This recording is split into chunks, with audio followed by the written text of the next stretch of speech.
ఓం నమో వెంకటేశాయ నమః. మా కాలనీలో శ్రీ శ్రీ శ్రీ వెంకటేశ్వర స్వామి అన్నప్రసాద క్షేత్రమందు 24వ బ్రహ్మోత్సవాలు సందర్భంగా గత 3 రోజుల నుంచి హోమాలు పూజలు అయితే చాలా గణనీయంగా జరుగుతున్నాయి. వాటికి సంబంధించిన వీడియోస్ ఇవన్నీ కూడా. వీటిని మీరు కూడా వీక్షించి ఆ వెంకటేశ్వర స్వామి యొక్క కృపకు పాత్రులు కండి. గత 3 రోజుల నుంచి ఉదయం సాయంత్రం పూజలు హోమాలు ఇంత ఘనంగా జరుగుతున్నప్పుడు ఆ స్వామివారు మనకి ఏదో ఒక రూపంలో అయితే దర్శనమిస్తారు కదండి. వాటికి సంబంధించిన కొన్ని ఫొటోస్ ఇవన్నీ. రూపం ఏదైనా సరే స్వామివారి యొక్క దర్శనం కలిగితే చాలనుకుంటాం కదా, వాటికి నిదర్శనం ఇది.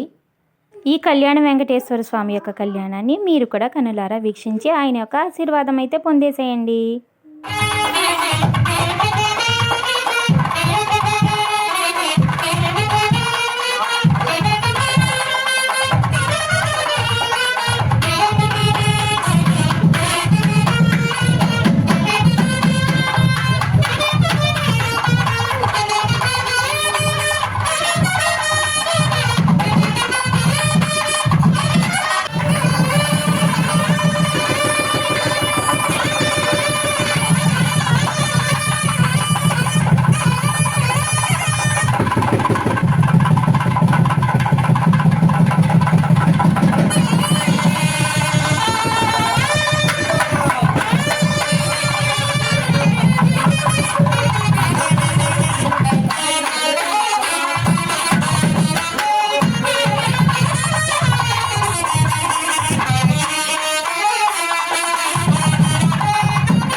విభవము అనేటువంటి రూపానికి చెందినవట.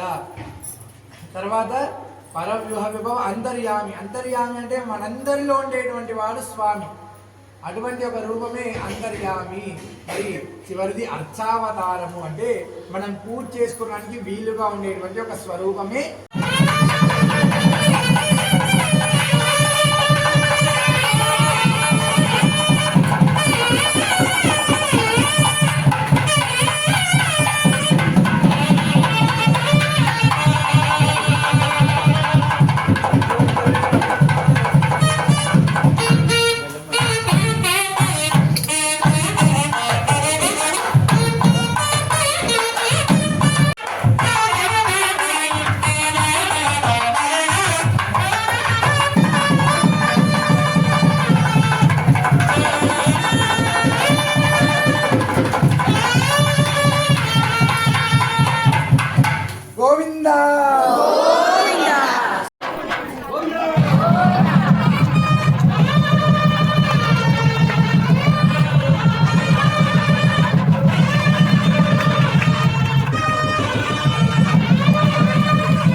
కళ్యాణం అనంతరం మధ్యాహ్నం అన్నదానం కూడా జరిగింది. ఇకపోతే స్వామివారిని సాయంత్రం కాలనీలో ఊరేగించడానికి ఈ విధంగా అయితే రెడీ చేశారు. స్వామివారి యొక్క ఊరేగింపు మంగళ దీపాలతో పాటు కోలాటాల మధ్య చాలా గణనీయంగా అయితే జరిగింది. వాటితో పాటు మంగళ వాయిద్యాల మధ్య ఆ వరుణి దేవుడి యొక్క అనుగ్రహం కూడా కలిగింది. ప్రతి సంవత్సరం జరిగే బ్రహ్మోత్సవాలతో పాటు ఈ సంవత్సరం 24వ సంవత్సరం సందర్భంగా జరిగిన బ్రహ్మోత్సవాలు అయితే చాలా వైభవంగా అయితే జరిగాయి. యొక్క సహాయ సహకారాలతో ఇంత వైభవంగా జరిగిన బ్రహ్మోత్సవాలు ప్రతి సంవత్సరం ఇంతకన్నా బాగా జరగాలని, ఆ వెంకటేశ్వర స్వామి యొక్క కరుణా కటాక్షాలు మనపై ఎల్లవేళలా ఉండాలని మనస్ఫూర్తిగా కోరుకుంటూ ఓం నమో వెంకటేశాయ నమః.